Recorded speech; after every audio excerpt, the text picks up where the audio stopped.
WABG, the Delta's leading news source. Thanks for joining us here on the ABC 6 News webcast. I'm Tonya Carter on this Wednesday, November 7th, 2012. Well, topping our news, President Obama's re-election sparks a protest at the University of Mississippi. You're looking at YouTube video of the incident Tuesday night where protests against President Barack Obama's re-election gets out of hand. University officials say racial slurs were tossed in a crowd that grew to about 400 students after rumors spread that a riot had broken out. 2 arrests were reported, but university officials say there were no injuries or property damage. A university spokesman says the gathering began after midnight with 30 to 40 students protesting Obama's re-election, but quickly grew. Rumors exploded on Twitter after student journalists posted a video calling the gathering a riot. Chancellor Dan Jones on Wednesday condemned the disturbance, saying most students and faculty are ashamed of the actions of a few. He said inaccurate comments and photos posted on social media sites don't match police observations and that an investigation is underway. Well, back here in the Port City, folks react to last night's election and President Obama being re-elected. Now, some are all for it, while others are not so fond. I don't see how he was elected because of the economy, the status of the economy. If he were doing a good job at running the country, I think that there'd be more people working.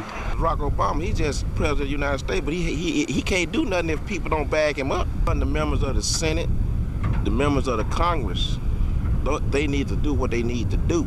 I'm just glad he won. Best thing could have happened to us. It doesn't matter now who we voted for, one way or the other. We, as a nation, we re-elected President Obama, so we have to do our best to support him. I didn't want him to go back in, but I felt sure he was. So now all we can do is just pray that everything goes all right. Now, precincts were packed all across Washington County as well as the Delta with eager voters waiting to cast a ballot. Well, the city of Rosedale is gearing up for their mayoral election. The election will take place on December 10th.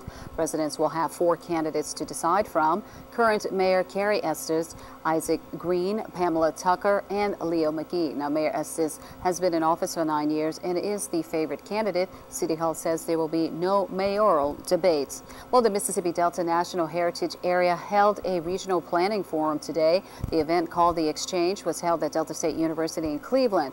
The forum offered group discussion sessions that were designed to contribute to strategies for planning the heritage next 10 to 15 years. Sessions included historic preservation, natural resource conservation, interpretation, and education. The Mississippi Delta National Heritage Area is governed by a board of directors representing agencies and organizations defined in the congressional legislation. Today's event was named The Exchange to emphasize that the National Heritage Area will only succeed by working together to preserve and share the Delta's important stories. You've been watching the Delta's #1 news source.